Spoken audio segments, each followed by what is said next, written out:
Hello everyone. हम जो chapter पढ़ रहे हैं पादपों के प्रकार, उसका जो नेक्स्ट टॉपिक अपन स्टार्ट करने वाले हैं। पहला प्रकार हमने पढ़ा था जड़, तना, पत्ती, फूल, फल, बीज आदि के आधार पर टाइप्स ऑफ प्लांट। आज अपन बी टॉपिक स्टार्ट कर रहे हैं संवहन उत्तकों। जैसा कि मैंने पहली क्लास में बताया था कि संवहन उत्तक क्या होते हैं, वेस्कुलर टिश्यूज की अनुपस्थिति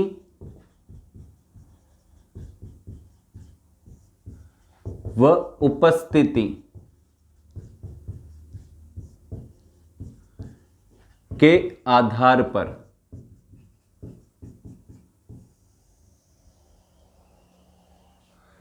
देखो यहां पर क्या है, अपने को सिर्फ प्लांट देखना है। ये लिख दिया अपन ने पादप। संवहन उत्तक की एब्सेंस और प्रेजेंस के आधार पर दो भागों में डिवाइड होते हैं। एक तो वो प्लांट, सबसे पहले लिखेंगे अपन, पहली लाइन लिखेंगे, पादपों में या पादपों को संवहन उत्तक मीन्स वेस्कुलर टिश्यू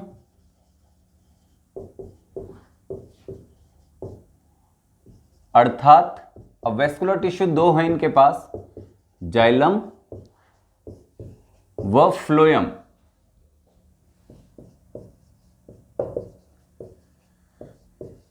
की अनुपस्थिति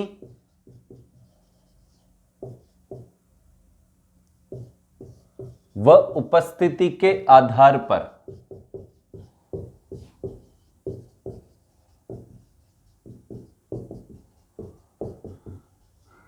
निम्न दो वर्गों में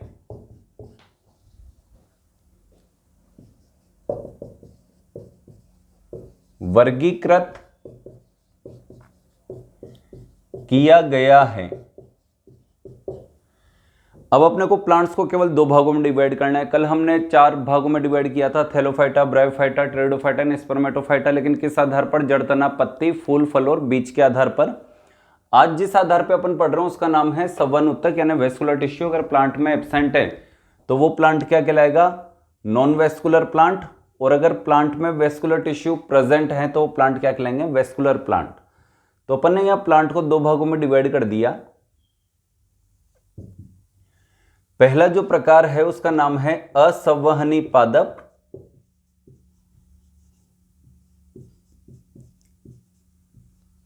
और जो दूसरा प्रकार है उसका नाम है संवहनी पादप। इसको अपन नाम देते हैं नॉन वेस्कुलर प्लांट,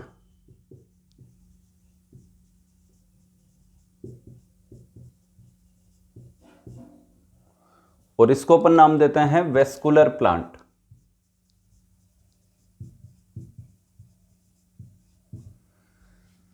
डेफिनेशन वैसे तो नाम से स्पष्ट हो रही है कि ऐसे प्लांट इन पादपों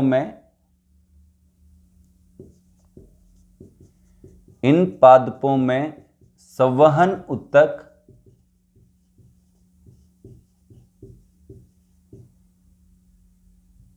अर्थात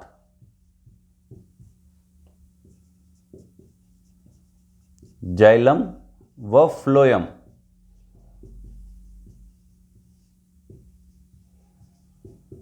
नहीं पाए जाते हैं। एब्सेंस है यहां पर, यहां अपोजिट लिखेंगे, इन पादपों में संवहन उत्तक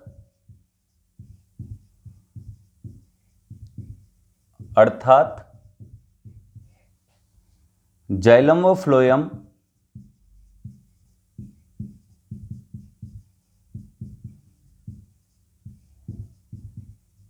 पाए जाते हैं। सबसे पहले कल वाला जो टॉपिक हमने पढ़ा था, थैलोफाइट, ब्रायोफाइट, टेरिडोफाइट, स्पर्मेटोफाइट, जिसे दो भागों में डिवाइड किया था, जिम्नोस्पर्म और एंजियोस्पर्म। उसमें अगर आपने कहीं देखा हो तो अपन ने एक लाइन लिखी थी, प्रथम संवहनी पादप, यानी फर्स्ट वेस्कुलर प्लांट, यानी पहली बार जिनमें सवन ऊतक दिखाई दिया वो कौन थे? टेरिडोफाइट्स। तो टेरिडोफाइट्स से जो पहले के प्लांट थे मीन्स थैलोफाइटा एंड ब्रायोफाइटा, वो सवनी पादप नहीं थे, यानी पहली बार सवनी पादप कौन बने थे? टेरिडोफाइट्स, क्योंकि वो जल में उगा करते थे। और पहली बार स्थल पर पूर्ण रूप से उगने वाले पादप कौन थे? टेरिडोफाइट्स। यहां तक कि सवन ऊतक सिर्फ उन्हीं पादपों में पाए जाते हैं जिनमें जड़, तना व पत्ती पूर्ण रूप से विभेदित और विकसित हो।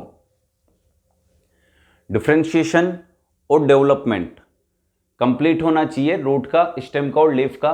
तो जब जड़, तना, पत्ती बिल्कुल कंप्लीट रूप से डिफरेंशिएशन शो करेगी एंड डेवलपमेंट शो करेगी, देन उनमें किसका निर्माण दिखाई देगा? सवन ऊतकों का। यहां हम जो एग्जाम्पल लिखने वाले हैं वो केवल दो हैं, दो प्रकार के प्लांट। कल हमने पढ़ा था एक तो थैलोफाइटा, जड़, तना, पत्ती का विभेदन नहीं था। जब जड़, तना, पत्ती नहीं है तो सवन ऊतक भी नहीं होंगे। सेकंड नंबर पे हमने पढ़ा था जड़सम, तनासम, पत्तीसम मीन्स ब्रायोफाइटा। इसमें जड़ जैसी, तना जैसी और पत्ती जैसी संरचना तो दिखाई देती है लेकिन वो पूर्ण रूप से विकसित नहीं हो पाती।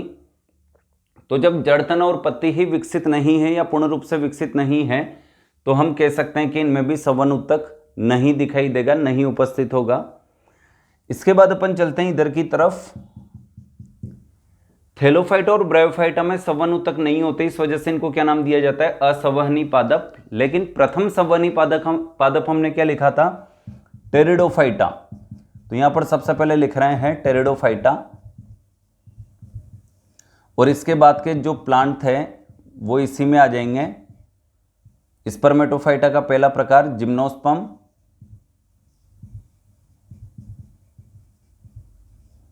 और सेकंड वाला एंजियोस्पर्म।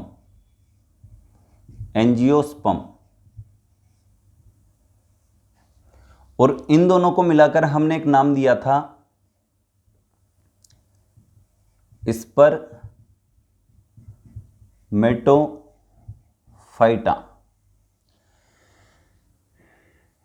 इसी के साथ हमारा बी टॉपिक कंप्लीट हुआ। फर्स्ट टॉपिक हमने पढ़ा था जड़, तना, पत्ती, फल, फूल और बीज के आधार पर पादपों के प्रकार। 4 प्रकार पढ़े थे, Thallophyta, bryophyta, pteridophyta and Spermatophyta. Spermatophyta को भी हमने 2 भागों में डिवाइड किया था, एक तो जिम्नोस्पर्म और एक एंजियोस्पर्म। देन सवन ऊतकों के आधार पर आज हमने प्लांट्स के टाइप्स पढ़े। सवन ऊतक अगर एब्सेंट है तो नॉन वेस्कुलर प्लांट और अगर प्रेजेंट है तो वेस्कुलर प्लांट। इसी के साथ हमारा ये टॉपिक कंप्लीट हुआ। इसके बाद छोटा सा चैप्टर है, 2, 3 या 4 प्रकार से और बाकी है इस चैप्टर में टाइप्स ऑफ प्लांट, तो वो अपन देखेंगे अगली क्लास में।